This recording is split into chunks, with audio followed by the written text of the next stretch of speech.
Hi, Lerner. Congratulations. After your previous match against Medvedev, after like a big win, many of the players said that they have some hangover because of the mental stress that a match like that could generate on you. How did you prepare the match today? Yeah, I mean, I kind of had that in mind, that inevitable drop off after a big win or a good match. I kind of gave myself a little bit of time just to process the match and take it all in, and then after that, it was kind of on to the next match and focusing on my match I had today. So I was able to do it pretty well, and kind of put that match behind me, but still taking some confidence from the win, and yeah. Hey, Leonard, well done today. So physically, can you sort of take us through like everything that happened from that terrible pizza you had after the other morning's match, like through yesterday, like when you got to the hotel, what you did, ice baths, anything like that, in order to get yourself prepared to actually get onto the court today and compete? Let me recall. I got back to the hotel, I think, around 4. I don't think I fell asleep until a little bit before 7 a.m. Slept till about 1:30ish, and then made my way over to the site.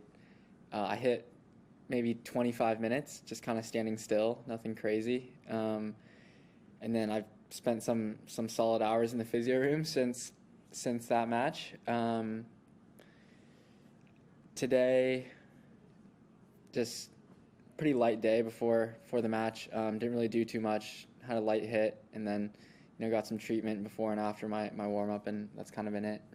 What time were you able to go to sleep last night? Was that an early night? A little bit later of a night last night too, just because my day started so late. Just because I woke up at 1:30, I think, or something. I didn't hit till 5, so I didn't get out of here until, I don't remember actually, maybe 9 or 10, or actually around 9:30. I got back a little bit before 10, and I got in bed, fell asleep around 11. So got a solid night of sleep, which was much needed. Hi, Lerner. Can you recall the first time you might have played against or met Alex? And how much interaction have you guys been able to have this week? And how crazy maybe does it seem, or maybe it doesn't to you, that the two of you guys are in week 2 at a Grand Slam together? I always remember seeing him in juniors. We were playing similar tournaments. We were playing similar age groups. So I'd always see his name in draws and stuff. I never played him or really even talked to him until 2021-ish, I think. We started practicing at the same academy, and then we ended up playing each other in the finals of sectionals in Southern California. I got him there in 3 the first time we played, and then the next year he beat me like 4 times in singles and doubles. I think 2 in singles, 2 in doubles. So I didn't really know him too well before a few years ago, but we spent a lot of time together. We practiced a lot together, so definitely pretty close right now, and it's great to see him, doing great. Hey, Laura, congrats, first of all. Secondly, when the second set was over and actually the Moutet went back to the bathroom and he came out, you two seem to have kind of like changed some words. And what did he say to you? And because he was sort of like known for playing mind game, or in that sense. I mean, did he bother you a little bit when he tried to slow down the pace and here and there? But what was going through your mind then on court? No, I mean, it didn't bother me at all.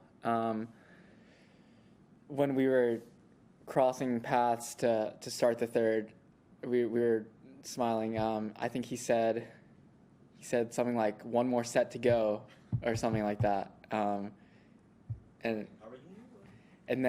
And then he said, "But I'm going to keep fighting though," or something like that. He said something like that. And then first point of the third, I was like stretching for a return, so I didn't see what happened, and I looked over, and he was on the ground, something, maybe his hip or something. I'm not sure if he was injured or cramping, but at the net, he said something like, I heard him say to the physios, I'll just try to get through this game, I'll see what happens, and then he looked at me, he said, I'm going to keep fighting just for you.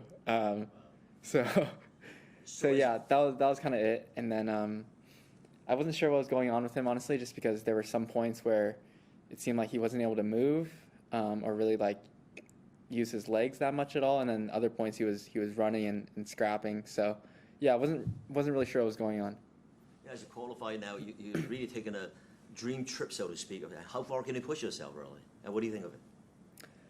I mean, it honestly feels pretty crazy to be in the second week, going through Qs. I've been here for a couple weeks already, I think. So, I mean, I was down a break, a set and a break, first round of qualies. So, to now be in the second week feels a little crazy. So, last question. Lerner, what are your main activities off court? What are your main hobbies? I mean, do you read? Do you watch TV shows? Do you like to visit the city? Where are you playing? I watch a good bit of shows.